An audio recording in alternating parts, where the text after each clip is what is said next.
Bom dia, meus irmãos. Que nós dizemos hoje, antes de bom dia, aleluia, Jesus ressuscitou. O nosso Rei está vivo, Ele é o Senhor da igreja. E é por isso que nós estamos aqui. Quase 2000 anos depois. Se Ele não tivesse ressuscitado, as portas da igreja não estariam abertas. Nós não estaríamos carregando os filhos uns dos outros. Não estaríamos aqui. Essa mesa não estaria tão linda. E o salão, que está uma lindeza. O trabalho dos irmãos, os dons, os talentos. A alegria do povo quando canta. Tudo isso é porque o nosso Rei vive e reina por toda a eternidade. Ele venceu e fez da sua igreja vitoriosa. Irmãos, hoje nós estamos começando uma nova série de sermão. Mas, pastor, na Páscoa. E essa série de sermões, elas estão intercaladas. Pela manhã, agora nós vamos inverter, vamos estudar o Antigo Testamento.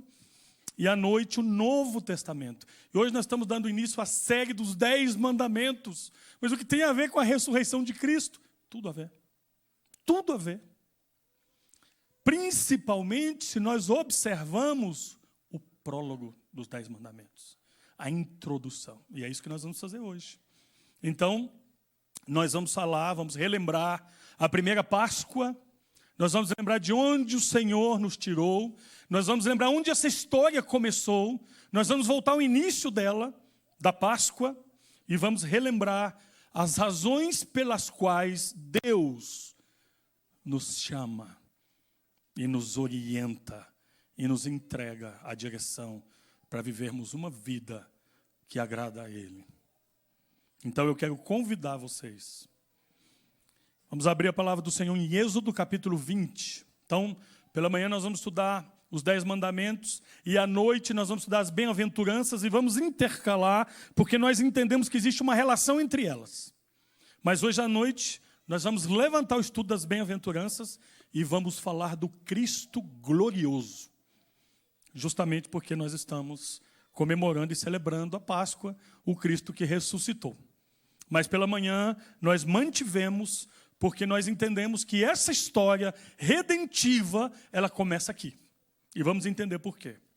Então, quero convidá-los a que se coloquem de pé. Amados irmãos, nós vamos ler apenas versículos 1 e 2 de Êxodo capítulo 20. Êxodo 20, versículos 1 e 2, vamos ler em uma só voz. Assim nos diz a palavra do Senhor. Então falou Deus todas estas palavras.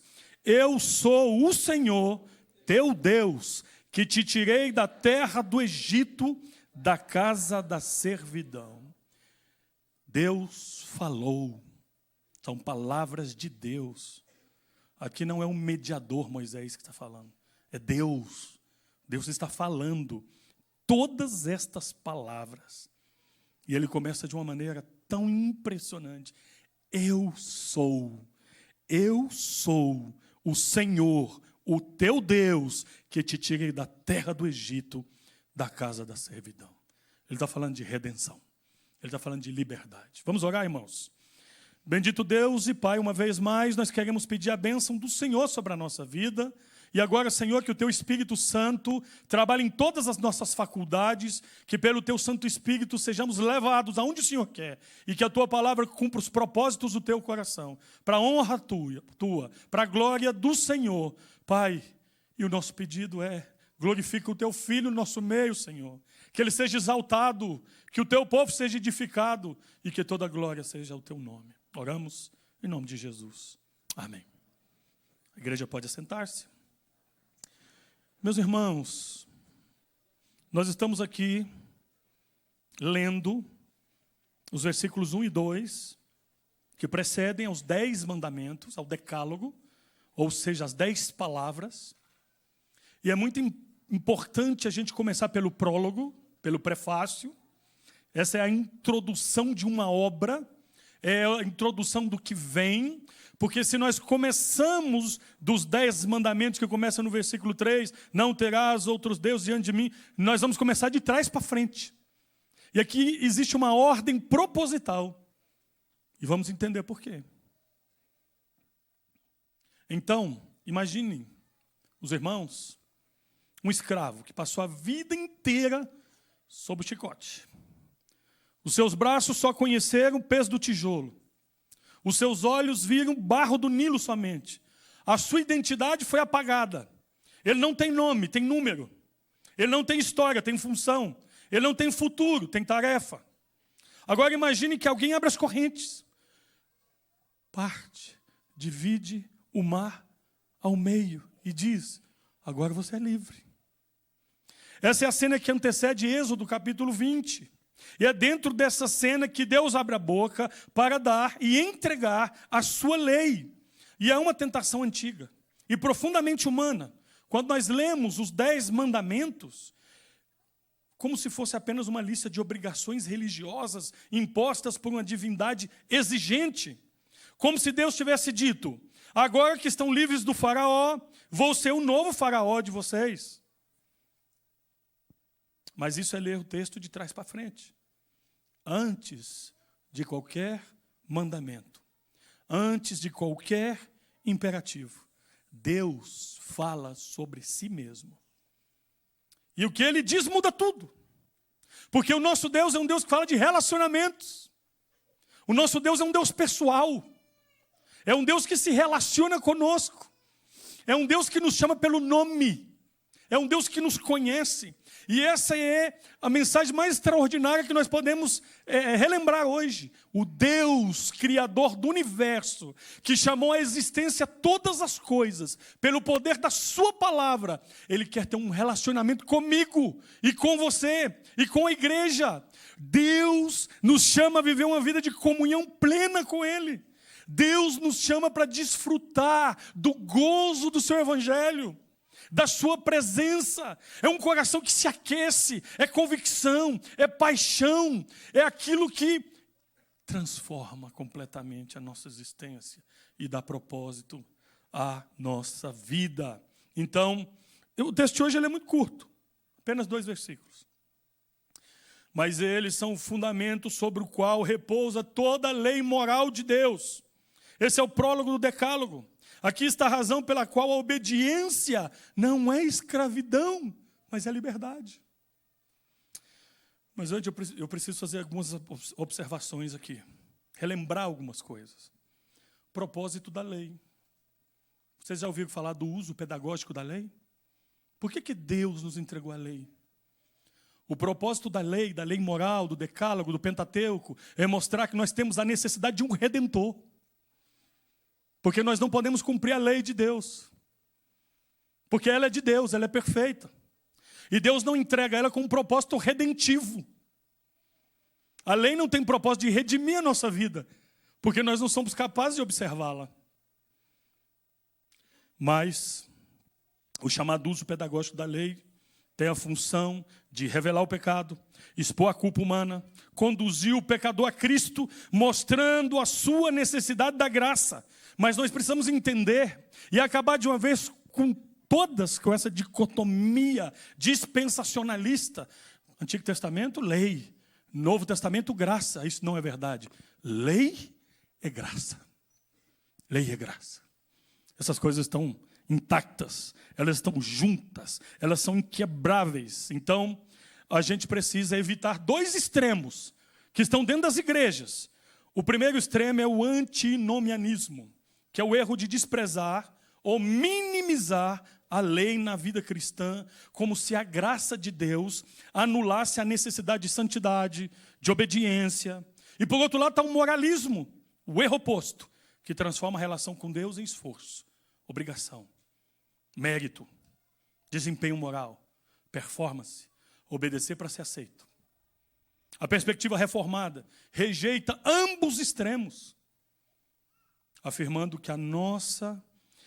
que a lei nos leva a Cristo, que somos justificados somente pela graça, mediante a fé, e que essa mesma graça produz uma obediência verdadeira e grata. É colocar em ordem as coisas. Nós obedecemos não para ser livres, porque já somos livres. nós obedecemos. Isso muda tudo. Muda a nossa perspectiva e a maneira, inclusive, como nós lemos as Escrituras. Então, pensando nessas coisas, vamos lembrar um pouquinho o contexto do livro do Êxodo, o segundo livro da Bíblia, o segundo livro do Antigo Testamento, do Pentateuco. O livro de Êxodo é o livro da redenção por excelência no Antigo Testamento. Seu nome hebraico, Shemot, nomes, aponta para a identidade de um povo, os filhos de Israel, que começa com 70 almas e se torna uma nação numerosa no Egito. E eles se transformam em escravos no Egito. Então o livro narra a mais fundamental experiência de salvação do povo de Deus no Antigo Testamento, a libertação do Egito pela poderosa mão do Senhor. Êxodo não é apenas uma história, é teologia em movimento. Aqui Deus se revela, aqui Deus revela o seu nome, Ele diz, eu sou o que sou. Ele demonstra a sua soberania sobre os deuses do Egito, através das 10 pragas. Ele estabelece o seu povo como sua propriedade especial, exclusiva. A Páscoa do Êxodo 12 é o coração pulsante do livro de Êxodo. Um cordeiro morre, o sangue é aspergido, o anjo da morte passa por cima. E aí chegamos no Sinai. Israel acaba de cruzar o Mar Vermelho, capítulo 14 de Êxodo. Entoou o cântico de Moisés, capítulo 15. Recebeu o maná e a água da rocha, capítulos 16 e 17. E agora está acampado diante da montanha sagrada.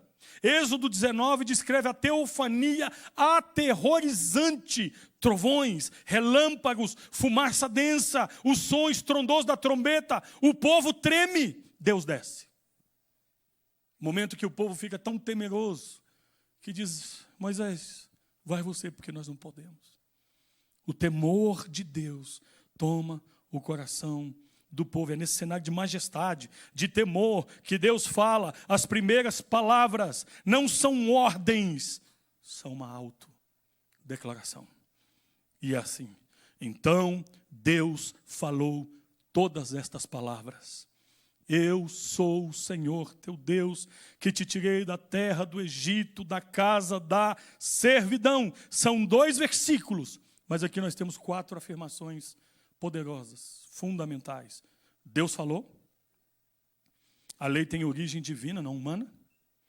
Eu sou o Senhor teu Deus, a lei é pessoal, relacional, baseada na aliança. Eu sou o Senhor teu Deus, que te tirei da terra do Egito. A lei é precedida pela redenção. É muito importante relembrar isso.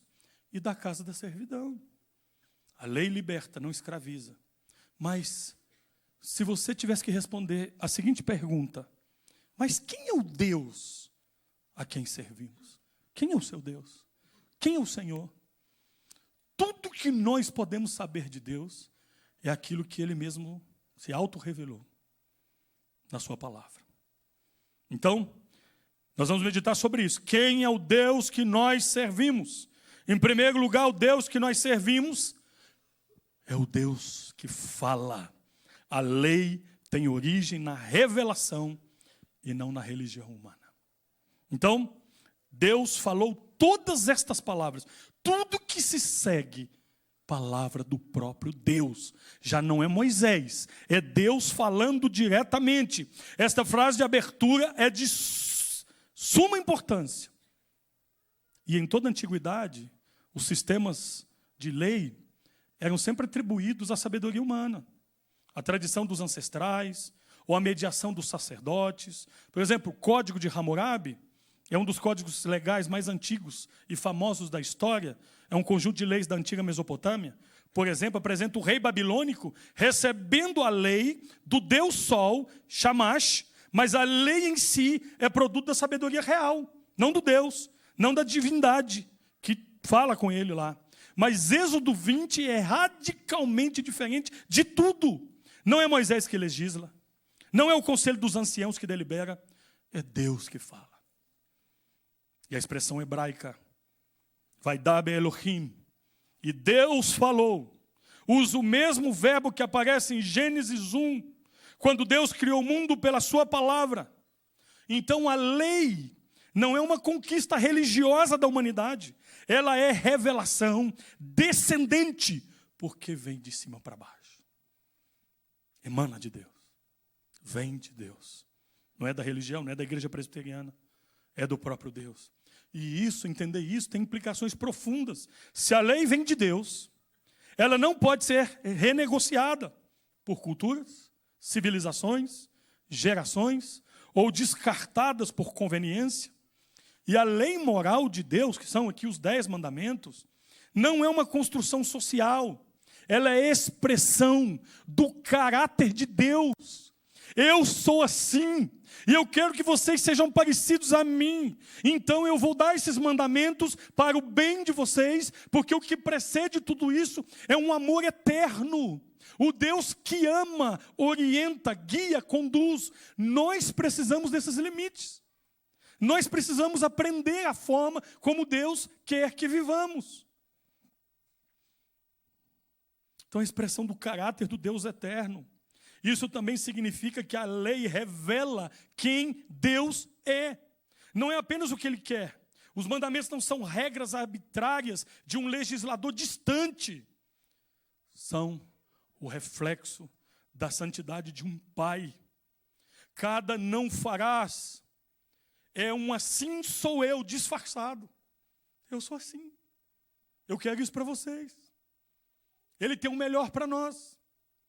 Então Ele sabe, conhece as nossas tentações.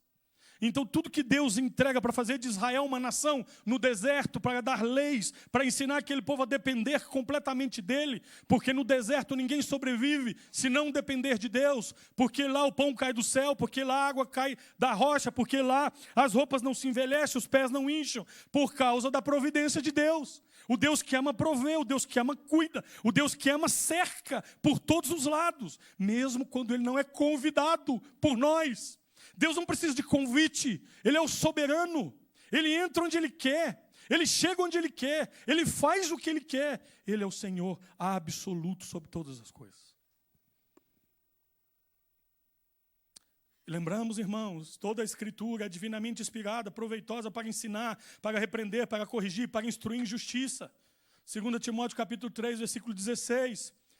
Hebreus 11:3 diz, pela fé entendemos que o mundo foi criado pela palavra de Deus. Salmo 19:7 diz, o testemunho do Senhor é fiel, tornando o sábio simples. Deus fala, Deus entrega a sua lei. Então, eu trago aqui o testemunho de Charles Hodge. Ele diz assim, lá no seu livro Teologia Sistemática, a lei moral não é um conjunto arbitrário de regras que poderia ter sido diferente se Deus agisse assim se quisesse. Ela é a expressão necessária da natureza moral de Deus. É porque Deus é santo que Ele exige de nós santidade. Imagina um arquiteto que projeta uma ponte. Cada ângulo, cada espessura de aço, cada cálculo de tensão, nada disso é arbitrário. É a expressão das leis físicas, de estudo, que o próprio arquiteto, os engenheiros conhecem e respeitam. Quando a ponte é construída, exatamente conforme o projeto, ela não apenas aguenta o peso, ela pode durar gerações. A lei de Deus é assim, não é um projeto arbitrário, é o reflexo da estrutura moral do universo que Ele mesmo criou. Viver conforme ela não é limitação, é sabedoria do Criador. Imagine um país em que todos os habitantes se esforçassem para guardar as 10 palavras da lei. Imagine um país em que os filhos entendem que devem honrar os seus pais. Imagine um país que todos os seus habitantes não tivessem outros deuses diante dele. Imagine um país em que todas as pessoas vão guardar o dia para consagrar um culto exclusivo ao Senhor. Um país em que as pessoas não mentem, não roubam, não matam, não cobiçam o que não lhe pertence. Imagina! Como seria esse país? Por que nós vivemos de maneira diferente? Porque nós violamos a lei. Mas ela está vigente. A lei moral continua. Nós continuamos obedecendo a lei do Senhor. E tem pessoas que dizem assim, não, porque em Cristo se cumpriu a lei. Se cumpriu a lei civil, provavelmente. Se cumpriu a lei cerimonial, certamente. Mas a lei moral continua. Continua o mandamento, não adulterarás. Continua o mandamento de que Deus não divide a sua glória com ninguém. Ele é o único Deus e Ele não permite, em hipótese nenhuma, um coração dividido. Você não pode ser casado e andar na sua carteira com a foto de outra mulher ou de outro homem, porque eu sou o Senhor teu Deus. Exclusividade. Aliança. Aliança. Então, esses mandamentos são sabedoria para nós.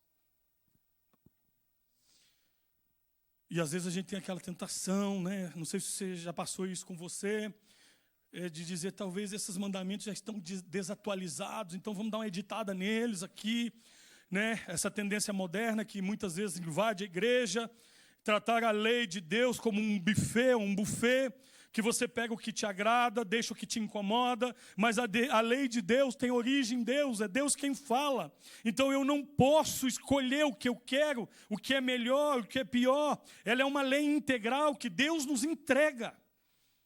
Então, ela não está baseada na opinião dos homens. Ela não está sujeita a voto. Ela não é opcional. Não é você que escolhe uma parte e deixa a outra para depois. Nós não podemos dizer que Jesus é o nosso Salvador agora e deixar para mais tarde o compromisso de segui-lo como Senhor. Não se separa fé de fidelidade. Nós não podemos editar os mandamentos. Nós devemos obedecê-los. Essa é a questão. O Deus que me criou, o Deus que me redimiu, é Ele quem está falando comigo. Por isso é importante as palavras dele para mim. É importante a palavra de Deus para a sua vida, para a sua casa, para os seus negócios. É importante a sabedoria de Deus, o Criador do universo, para você. Então preste atenção. Invista tempo lendo as Escrituras. Ela traz sabedoria para a nossa vida, ela é perfeita, restaura a alma, corrige, amonesta. A palavra de Deus confronta, transforma. Então, quem é o Deus que nós servimos? Primeiro é o Deus que fala. Depois, Ele é o Deus que faz aliança conosco. Olha como Ele se apresenta. Então falou Deus todas estas palavras. Eu sou o Senhor teu Deus. Ele está em aliança conosco. Nós somos dele. Ele diz, eu sou o Senhor, o teu Deus. Ele é o meu Deus. Eu estou em aliança com Ele. E a boa notícia é que Ele é fiel. Mesmo quando eu sou infiel, Ele permanece fiel. E Ele é quem me sustenta, porque como diz o profeta Malaquias, o Deus que nós servimos, Ele não muda. Ele não acorda de mau humor um dia e diz, sabe o quê? Eu não vou abençoar o meu povo não, porque esse povo é rebelde, esse povo é duro, esse povo faz um compromisso comigo e ele não cumpre. Então hoje Deus acordou de mau humor, então Ele decide, dizer, não sei se existe essa palavra, neologismo aqui, tudo o que Ele havia dito. Ele não é assim. Em Deus não há sombra de variação. Deus não pode fazer nada ruim, porque Deus é essencialmente bom. Sendo assim, a sua natureza também o é. Portanto, tudo que Ele faz, é impossível que seja ruim. Deus verdadeiramente é bom. E Ele está em aliança conosco. E antes de entregar qualquer mandamento, Ele anuncia a sua própria identidade, usando o tetragrama lá do Antigo Testamento para o nome Yavé, o Deus do pacto. Ele diz, eu sou o Senhor teu Deus. Em hebraico, Anoti Adonai Elohecha. O nome hebraico Yavé, traduzido como Senhor. Na nossa versão aqui, Ara, Almeida, revista e atualizada. É o nome do pacto. É o nome que o próprio Deus revelou a Moisés, quando Moisés disse, Senhor, mas o Senhor está me chamando, eu sou gago. Não importa, Arão será a sua língua. Senhor, mas eu vou dizer para aquele povo que já esqueceu quem é o Senhor, que nome que eu vou dizer, quem está me enviando? O eu sou te enviou. Toda desculpa, toda justificativa, Deus dava uma resposta. Mas o que eu acho impressionante, irmãos, olha como isso nos leva à cruz, nos leva a Cristo. O Senhor desce a Moisés e diz assim, preste atenção nessas palavras, eu vi a aflição do meu povo e desci dos céus a fim de livrá-los. Isso se deu no Calvário. Eu vi a aflição do meu povo. Jesus olha para a multidão e diz, vendo aquelas pessoas cansadas, exaustas, esgotadas e aflitas, como ovelhas sem pastor. A empatia de Cristo trouxe dor no seu interior. Ele diz, são como ovelhas sem pastor. E essa dor, essa convicção, levou Jesus à cruz, a morrer por mim, a pagar minha dívida, aquela dívida impagável. Ele pagou e transferiu os créditos da sua redenção, da sua ressurreição, da sua morte, para a minha conta corrente espiritual.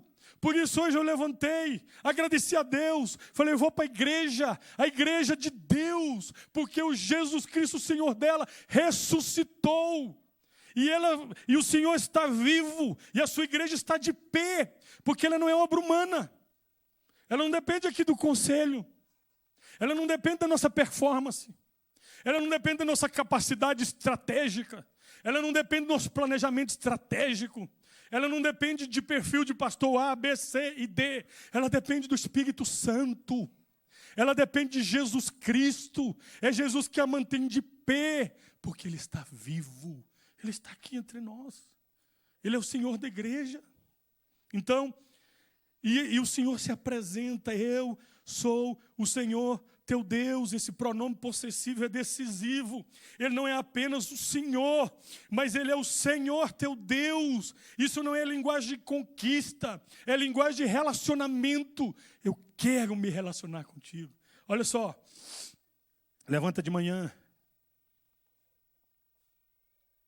abra a palavra, leia a palavra, medita na palavra. Dobra os seus joelhos, ora, agradeça a Deus pela vida, chora na presença de Deus, de gratidão pelos benefícios espirituais da obra de Cristo. É isso que Deus quer que vivamos, um relacionamento vivo com Ele, porque Ele está vivo. Isso transforma completamente a natureza da obediência. Não obedecemos a um Deus desconhecido por medo de punição. Obedecemos o nosso Deus, ao Deus que nos conhece pelo nome, que nos buscou, que entrou em aliança conosco. A lei não é o fundamento do relacionamento, é a expressão dela. Eu não obedeço para estar em relacionamento com Deus. Primeiro Ele é o meu Deus, primeiro Ele me livrou, depois Ele me deu mandamentos. Essa ordem é muito importante. Quero te lembrar alguns versículos. Não fostes vós que me escolhestes a mim, mas eu vos escolhi a vós. João capítulo 15, versículo 16. Porque sou o Senhor vosso Deus, portanto vos santificareis e sereis santos, porque eu sou santo. Levítico 11, 44. Eu serei o vosso Deus, e vós sereis o meu povo. Levítico 26, 12.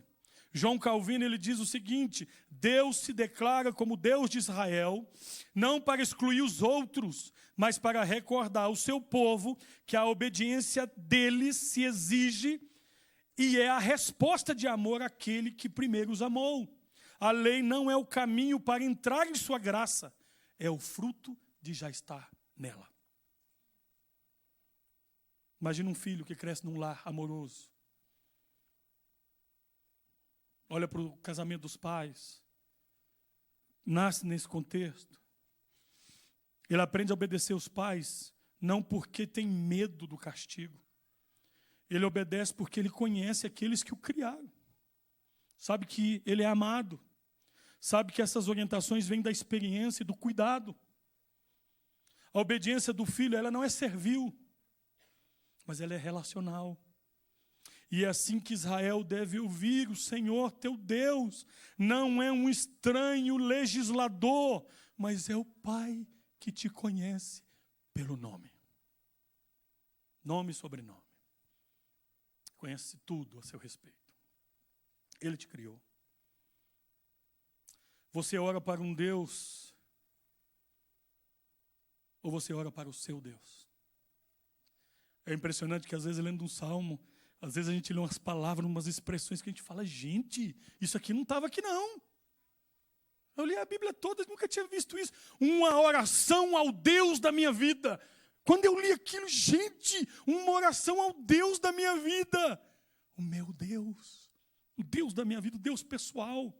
Há uma diferença abissal entre uma religiosidade genérica, que reconhece a divindade de um ser superior, e a fé bíblica, que conhece o Deus de Abraão, o Deus de Isaac, o Deus de Jacó, o Pai de nosso Senhor Jesus Cristo. A lei é recebida por um Deus pessoal, que entrou em aliança comigo, que me chama de seu, e é uma lei que eu posso amar. Então, quando a gente entende isso, não é um peso obedecer à lei moral. Não é um peso, não é uma carga. E aí a gente entende que esses limites são dados por Deus porque Ele nos ama. Porque nós precisamos deles. E nós vamos entender como Davi. Olha o que Davi diz. Senhor, eu amo a tua lei. Quanto eu amo a tua lei. Me agrada obedecer a tua lei.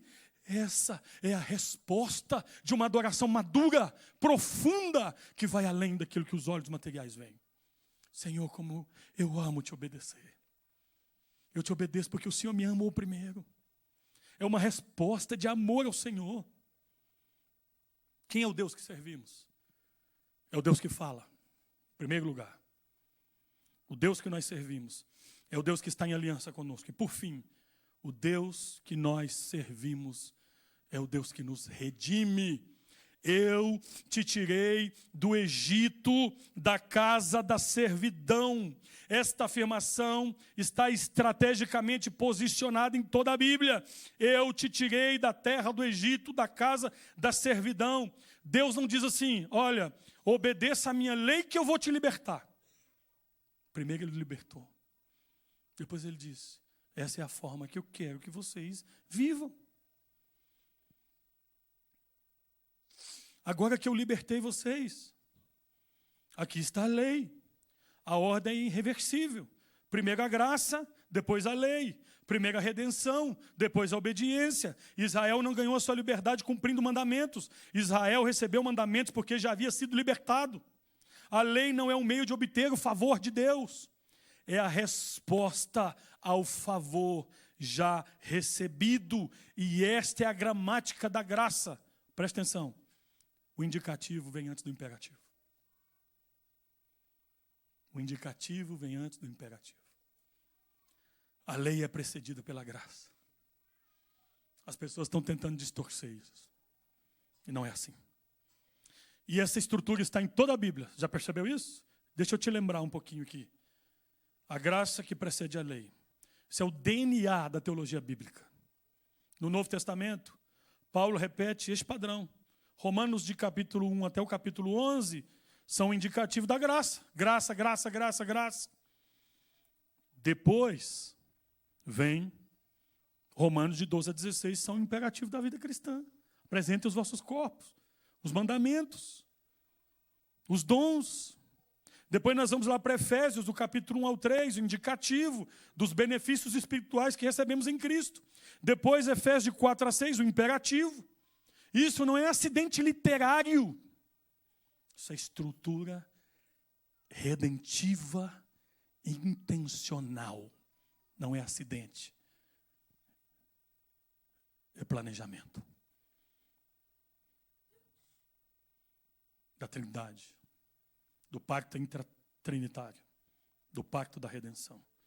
Portanto, irmãos, rogo-vos pelas misericórdias de Deus que apresenteis os vossos corpos por sacrifício vivo, santo e agradável a Deus. Nós amamos porque Ele nos amou primeiro. João 1, 1 João 4, 19. Efésios 2, 8 a 9. Porque pela graça sois salvos, mediante a fé. Isso não vem de vós, é dom de Deus, não de obras, para que ninguém se glorie. Depois, o holandês Herman Bavinck, ele diz o seguinte: a lei do Sinai não é dada como condição para a aliança, mas como norma de vida dentro da aliança já estabelecida. Deus não diz, se vocês obedecerem, vocês serão meu povo. Mas porque vocês são meu povo, vivam assim. Esse é o caminho. Imagina um prisioneiro que foi libertado da prisão. O governador, em um ato de graça, assina a sua liberdade, e ao sair, esse homem recebe uma lista de condições para a sua reintegração social. Não para conseguir a liberdade, ela já foi dada, mas para viver de forma digna dela. Nenhum homem são diria que essas condições são nova prisão. Elas são um caminho para a vida plena que a liberdade tornou possível. A lei de Deus funciona assim. Não é corrente para escravos, mas é a bússola para os libertos, para a nossa vida.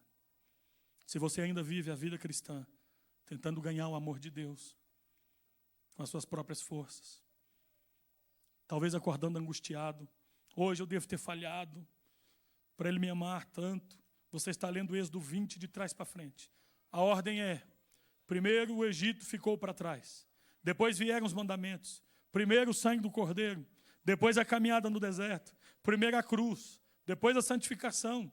Você não obedece para ser amado, você obedece porque você já foi amado além de qualquer medida neste mundo. Êxodo 20, 1 e 2, nos diz que a lei não é o grito de um tirano exigindo mais trabalho de seus escravos. É a voz de um pai que, depois de quebrar a corrente, diz: aqui está como vivemos nesta família. Aqui está como se parece a liberdade quando é vivida plenamente. O Deus que fala é o Deus que se revela. A sua lei não é invenção humana, é a expressão do seu caráter santo. O Deus que diz teu é o Deus da aliança. Ele não nos trata como súditos anônimos, mas como filhos conhecidos pelo seu nome. O Deus que libertou do Egito é o Deus da graça soberana, que age primeiro, redime primeiro, e só então Ele convida para a obediência. Pastor, mas o que tudo isso tem a ver com a Páscoa? A Páscoa de Êxodo foi real e literal. Um cordeiro sem defeito foi morto, seu sangue foi aspergido nas ombreiras das portas. O anjo da morte passou por cima das casas marcadas. Israel foi liberto, mas aquele cordeiro era uma sombra, a sombra de um cordeiro que ainda estaria por vir. E séculos depois, no mesmo período pascal, outro cordeiro foi morto. João Batista o havia anunciado: eis o Cordeiro de Deus que tira o pecado do mundo. Paulo confirma, porque Cristo, nosso Cordeiro Pascal, foi imolado em 1 Coríntios 5,7. O sangue não foi aspergido nas portas de madeira das casas no delta do Nilo, mas foi derramado no madeiro de uma cruz, lá no Calvário. O faraó que Cristo derrotou não usava uma coroa de ouro, usava o poder da morte, do pecado e da lei como uma maldição. E assim como Israel não cruzou o Mar Vermelho pelos próprios méritos, nós não cruzamos da morte para a vida pelos nossos próprios esforços. A libertação é de graça, a redenção é de graça. O sangue foi derramado por outro. E é dessa libertação, dessa Páscoa, que foi cumprida em Cristo, que nós estamos falando. E é dela que nasce o nosso desejo de obedecer a Deus e aos seus mandamentos. Não obedecemos para ser libertos. Obedecemos porque já fomos libertos. Não guardamos a lei para ganhar o céu. Guardamos a lei porque o Deus que nos tirou do Egito, do pecado, diz com a mesma voz do Sinai: eu sou o Senhor teu Deus. Aqui como se vive na liberdade que eu comprei para vocês. E por fim, Calvino diz assim: a lei nos é dada para nos conduzir ao desespero.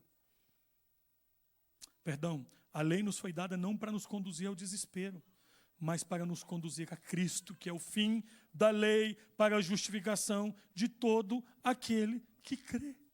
Irmãos, nós fomos libertos. Na oração da Débora, ela disse assim: nós fomos perdoados de uma vez por todas. Não significa um ano mais de perdão. Significa toda uma eternidade. Nós somos perdoados eternamente. Essa é a Páscoa cristã, mas ela começa lá atrás. Um Deus que planejou todas as coisas, conforme o conselho da sua vontade. Vamos colocar de pé, vamos orar. Esse é um tempo que nós vamos agradecer a Deus. Vamos agradecer a Deus porque Ele nos dá mandamentos. O sábio Salomão, ele diz que Deus coloca cercas no nosso coração. Deus coloca limites. Deus coloca proteção. Porque nos ama. Somos amados. Vamos orar, irmãos. Bendito Deus e Pai, nós queremos louvar e bendizer o Teu nome, porque o Senhor entregou a um povo que ama, ao Seu povo. Nós somos, ó Deus, o povo do Teu pastoreio, e o Senhor é o nosso bom pastor, o Senhor é o nosso Deus, o Senhor é o nosso libertador, o Senhor é aquele que nos conduz neste caminho até a eternidade. Louvamos e bendizemos o Teu nome, porque Jesus Cristo é o bom pastor, que caminha conosco. Obrigado, Senhor, nos ajude, pelo Teu Santo Espírito, a obedecer aos Teus mandamentos, e a como um povo liberto, um povo que inspira a teologia, que viver é Cristo, que os nossos hábitos, as nossas vidas sejam transformadas em uma vida de sacrifício vivo, santo e agradável ao Senhor. Que a nossa resposta de gratidão seja uma vida obediente e santa, porque o Senhor é o nosso Deus que nos libertou. Abençoa o Teu povo nesta manhã. Abençoa, Senhor, obrigado pela festa que o Senhor nos permite desfrutar.